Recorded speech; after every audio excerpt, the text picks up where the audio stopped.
In the heart of the White House, buried beneath layers of forgotten history, a single letter waited to be discovered. But this wasn't just any letter. Its words held the key to a story lost to time, a story of hope, betrayal, and a world turned upside down.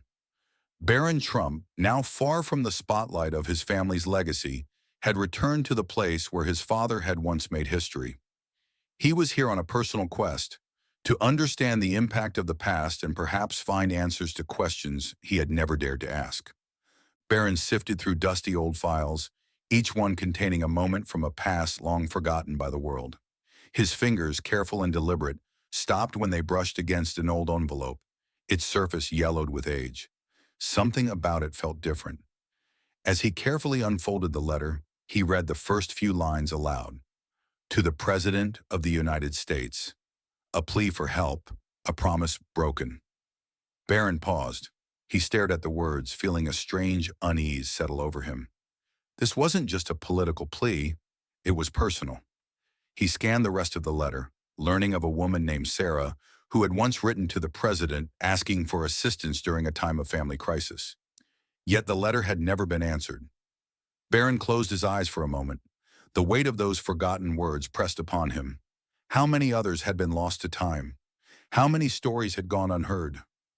Determined to learn more, Barron left the safety of the White House and embarked on a journey far from the glittering halls of power. He traveled to a small, forgotten town where the letter had originated. The town felt like a place suspended in time, each crumbling building and worn street a reminder of the past. Barron parked his car in front of an old, weather-beaten house, the same address listed on the letter. He knocked softly on the door. The door creaked open, revealing a woman who seemed to carry the weight of years in her eyes.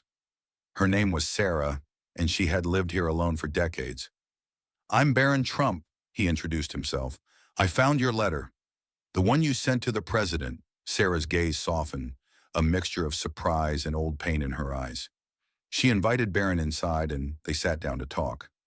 Sarah's voice trembled as she spoke, not of bitterness, but of quiet survival. She told Barron about the struggles she had faced, raising her children alone, her hopes dashed by the very system she had once believed in. "I wrote that letter," she explained, "but it never reached the right hands. The world turned its back, and I had to learn to keep going on my own." Barron listened. For the first time, he truly listened. His life, full of privilege and protection, suddenly seemed so far removed from the raw, emotional weight of Sarah's reality. Barron spent the next few days with Sarah, learning about the people in the town who had been forgotten by history. Their stories were all different, yet they shared a common thread. People who had suffered quietly with no one to speak for them. In the local diner, Barron met others who had been impacted by the broken promises of leadership. He heard stories of hardship, perseverance, and quiet strength. Barron realized that these people, the ones the world had overlooked, were the true leaders in their own right. They had built their lives from nothing, held together by a strength that no amount of wealth or power could buy. One day, Barron visited the community center, which had once been a hub of activity but had fallen into disrepair. The people of the town had tried to restore it, but without the resources, it was a losing battle. Barron walked through the building, his mind racing. He saw the hope in their eyes and felt the frustration of dreams that seemed just out of reach. Standing in the middle of the broken building, Barron realized that his journey had never been about uncovering an old letter or making headlines. It had been about understanding the real cost of leadership, the forgotten people, the untold stories, the lives that had been shattered without a second thought. Back in his private office, Barron sat at his desk, his hands hovering over his laptop. He could feel the weight of his decision pressing on him. He had seen the pain, the resilience, and the need for change. Now it was his turn to act. Barron opened a blank document and began typing. His message was simple, but it held the power of everything he had witnessed. It's time to give a voice to those who have been silenced for too long. It's time to restore what has been lost. He paused before hitting send. This wasn't just a press release or a political statement. This was Barron's pledge to use his position to help heal the wounds that had been ignored for far too long. The press conference was a spectacle, but Barron wasn't interested in the cameras or the flashing lights. He stood at the podium, his voice steady but filled with emotion. "Today," Barron began, "I stand before you not as a member of a family, but as a man who has seen the true face of leadership. Leadership is not about power or wealth. It is about lifting others up, giving them the opportunities they deserve, and hearing their stories. I am here to announce a new initiative that will work to restore communities that have long been forgotten by the world." The room fell silent. Barron's words were not the typical political rhetoric.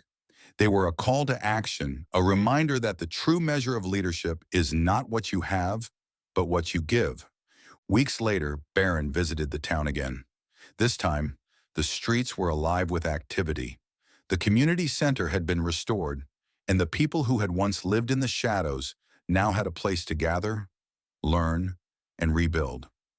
Barron walked through the town square, watching as children played and adults worked together to create a better future. He smiled softly to himself. This was what true change looked like. In that moment, Barron realized something profound. Real leadership wasn't about being in the spotlight. It was about giving others the chance to shine. And so, Barron Trump's journey became more than just a discovery of forgotten letters. It became a reminder that the power to make a difference lies not in what we inherit, but in the choices we make.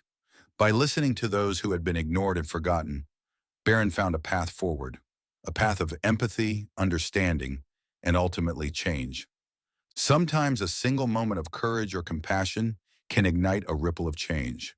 Just like Barron's journey to uncover the forgotten past, each of us holds the power to make a difference in someone's life. This isn't just a story about lost letters. It's a reminder of the strength in empathy and the impact of listening to unheard voices. If you found this inspiring, don't miss our next story of resilience and hope, where one small action sparked a wave of transformation that continues to inspire today. Up next, how did Donald Trump as Santa help save a young girl's life? Subscribe for more inspiring stories.